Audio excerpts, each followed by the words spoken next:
this is just one of those things that was on my mind that I had to get out. So I'm on the webs the other day and I meet a dude who is having like a crisis because he really lonely, you know? He want his queen, but his queen ain't shown up yet in his life. And I go in my little, da da da da da, and I say my piece about how, how I met my queen.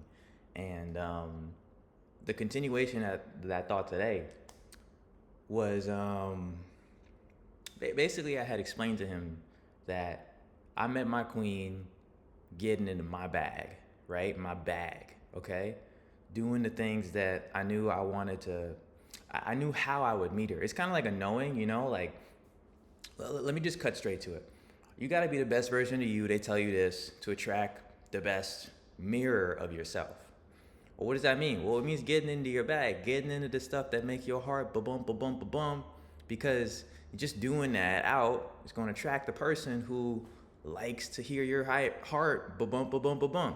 Okay? So I passed him that truth. And now I'm watching this show, right?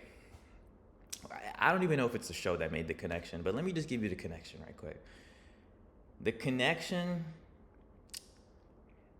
See, the most valuable thing you can give your partner, I want to say whether it's as a man or a woman, but I'm not a woman, so I'm not going to speak for them right now.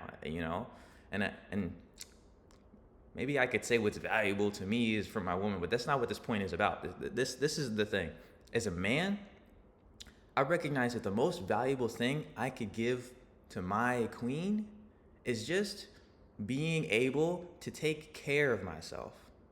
Now, I put a video up the other day about just knowing when to sit your ass down, sitting down, just like knowing when to take time out and just not go up and running and doing, because I've done some stupid stuff because of that, because I wasn't able to take care of like my own nonsense that it made me go and do some stupid stuff that then she's gotta work on, like, now I gotta clean up your mess and I got my own mess.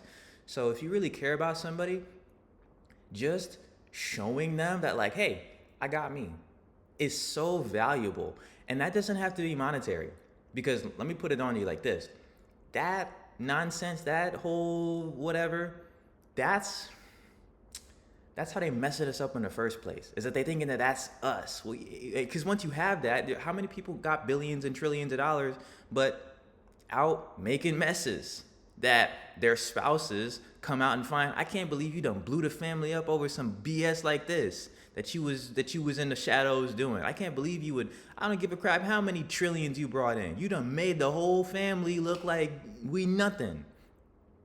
So real, like, a real gift to somebody that you love is just showing them how you can take care of yourself in the ways that it would task them to have to take care of you for you.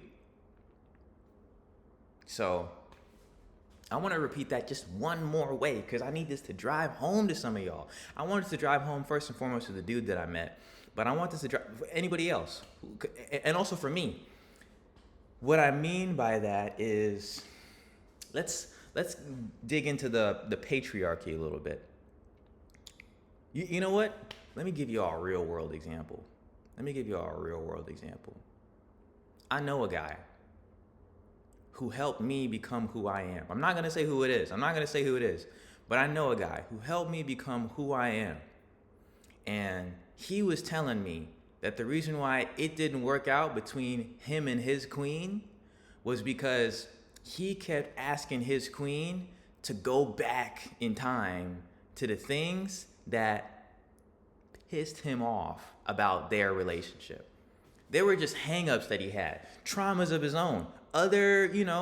His mama did this to him, this lady did that to him, and he kept asking his queen to go back and help lick his wounds because he didn't know how to do that for himself.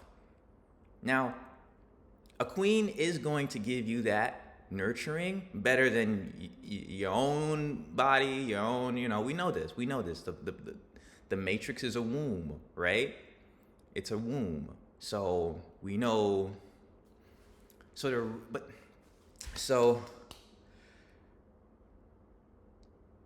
So he burdens his queen by asking his queen to take care of him in these ways that shows her she's got to be responsible for his traumas and his feelings of lack of self-worth and da da da da da. Where if you really want to bring your queen or your king, again, I'm trying not to jump the fence to where I know that's not really my jurisdiction. So let me just speak to the kings right quick, ladies, if that's all right.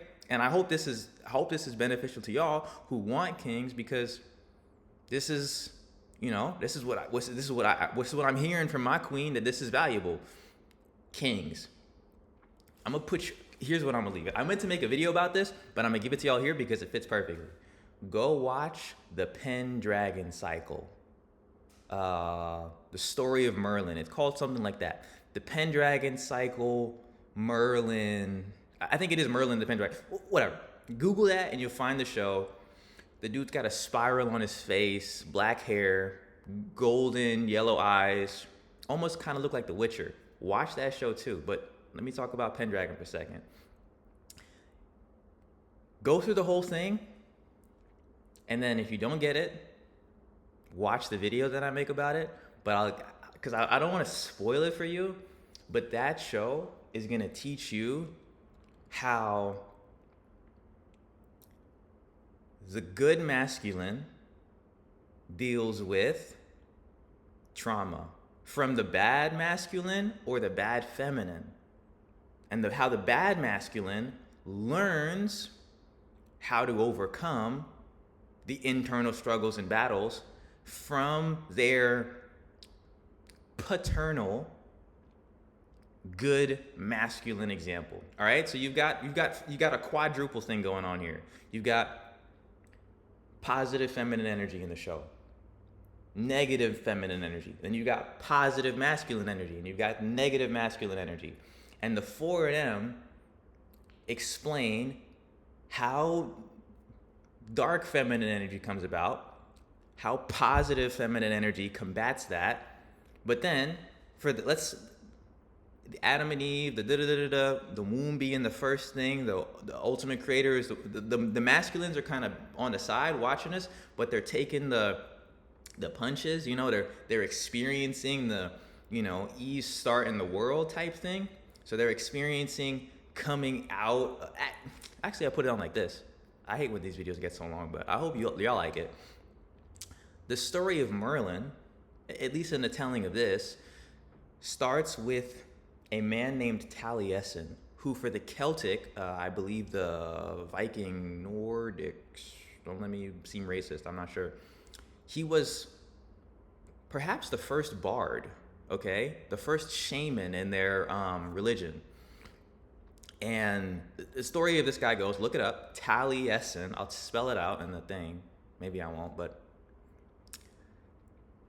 two guys are tasked with watching a cauldron for a witch, and then like the witch was like, don't spill any of it or else I'm gonna kill you. And then like one of them spilt it, and then like she chases this man around. Okay, so dark feminine energy all of a sudden, because she's trying to, she needs to punish the guy who did this, and the guy's like running for forever, and then eventually turns himself into a seed, and she eats the seed, and now the boy or the man is growing in the woman who was trying to kill him the whole entire time, and she's like, I'm gonna kill him as soon as he pops out. And then he pops out of her womb, and she looks at the boy and sees how beautiful the boy is, that like she doesn't have the courage to do it, but so she throws him into a river, and the baby floats down a river for like 9 months or whatever, and then lands up on the shores, and a guy raises this orphan baby, and that baby becomes the master of all, basically masculinity, because he is a bard, which means that he is like a musical warrior storyteller. He ignites the ego of both men and women, but really more than men, because I mean bards were like, they were passing lineage and for the warriors, but the whole tribe. But he had come through this hardship of basically his first introduction to the world was his mother, or the positive feminine energy trying to take him out. But he learns the power of storytelling and songwriting and all of this, and overcomes that, right? So that's this dude Taliesin. Now in this show, this is where I'll leave y'all with, Merlin is that dude's son. Now I'm not gonna spoil anything else for y'all, but Merlin is that dude's son. Merlin, if you haven't heard, he's the old wizard. In this show, he's super young, but I still think in it, he, like, they say he's like 900 years old. He looks like he's 30 something. This dude, they call him the Mad Wizard because he went off into the woods. I won't spoil why, but he went off into the woods and they didn't see him for forever because he went mad. So if you can imagine, if anybody's supposed to go mad, it would be this dude who since birth was into mad-ish, right? But it was his son who went mad.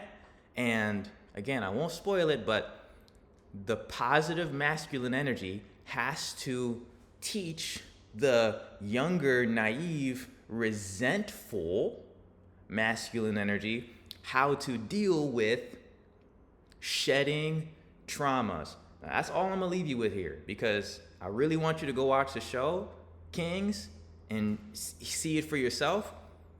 If you don't want to do that, give me like a day or two, because I got stuff going on. I'm gonna make a video about that show, because that's spelt out to this day now. Like, I'm just walking around and I'm like, I get it. The best I could really give my queen when she off, fighting the battles, doing the magic, casting the spells, she in the astral. Best thing I could do is just not succumb to my own demons. Or if succumb is the word, just not to just fall dark. Because that's what us men, that's our real challenge. It's just,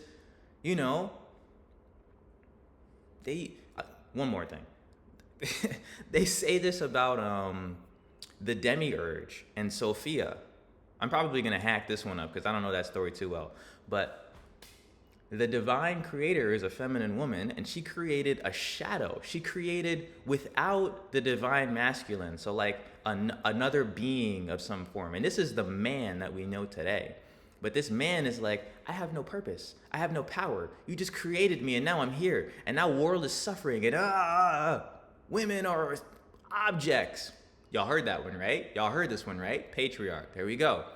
So y'all got us kicked us. Y'all kicked us out of the Garden of Eden. How you gonna do this, women? The patriarch, the nastiness, the nasty resentfulness.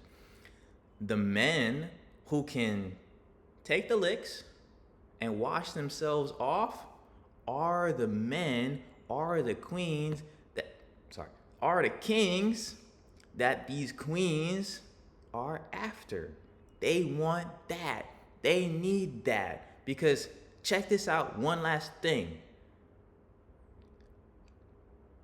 Women have the chaos energy. We talk about having emotions as men, but we not birthing. Like they're bringing stuff in that like we just can't, right? Which means they're like front runners to this whole spiritual thing. They're front runners. They need us to let them go haywire with the magic, haywire, and they need us to be cleanup crew. Okay. She done flamethrower this, tsunami that, earthquake that, tornado this. All right, I'm gonna bend all of this. I'm gonna keep it flowing while she doing you just in the back cheering, grabbing the elements that she's wielding. Okay, that's your role. So if you a king and your queen ain't show up yet, that's okay. You're in training. All you gotta do is take the situation that you're in and say, okay, how am I gonna just manage? I got some things sitting in the desk in front of me, right? These objects, that's your life. Organize it, and just every day, keep it on just know where it's at. You ain't gotta keep everything. I got a box sitting here with some stuff in it. Know where it's at. Keep it in as tight as a corner you can make it. And you get points, the more you can keep your boxes and your corners tighter and tighter and tighter. And if you can consolidate those boxes, 2 boxes into 1 box, into 1 drawer, into 1 shoe box, Do that, and let me put it on you like this, because you will reach the degree in which you are ultimate you, and then that queen, your queen, will arrive. But make no mistake, the as you're doing that, queens will pass your vicinity, and they might even appear to be your queen because this one was this one, and this one was this way, and this one was this way. But there's kind of like a progression, right? Hold out. Hold out for your truest you. Hold out for your truest you, and just continue to learn how to consolidate your boxes, because it's going to reach a point where, like, your eyes aren't going to move from once you reach a certain age. Your face shape is the same. Your eye, your hair like this, your fingers like this. Get to that point in your metaphysical construction, and then the perfect mirror of yourself will appear as a woman. If you into that, you manifest in your reality what you want. So if it's a man, if it's a woman, if it's a they, okay. If it's a dog, okay. Your mirror will approach you once you have learned how to mitigate your own internal conflicts, and then the rest of it is smooth sailing. Because here go the last thing. I lied to you. When your counterpart, your metaphysical counterpart, manifests, they'll take up the magic part for it of you. You won't have to worry about the in your head thinking the dream, and like, because that takes energy, right? Trying to like do what you got to do to consolidate in the 3D physical, but also thinking 5D. Oh, what does she look like? What does he feel like? What do they want from me? Once they have arrived, the consolidating becomes so easy, because it's like, I'm just sitting here moving the physical around. I don't have to daydream what my queen looked like. I know her name. There's a ring on it. That's what the ring means. It's like, and then we close in the loop. Wait, this means something else to some of y'all. Pause. I don't know what to do. I don't know what to do with my hands. Anyway, am I gonna get demonetized for that? Let me cut it. I'm gonna call it right now. I'm calling it.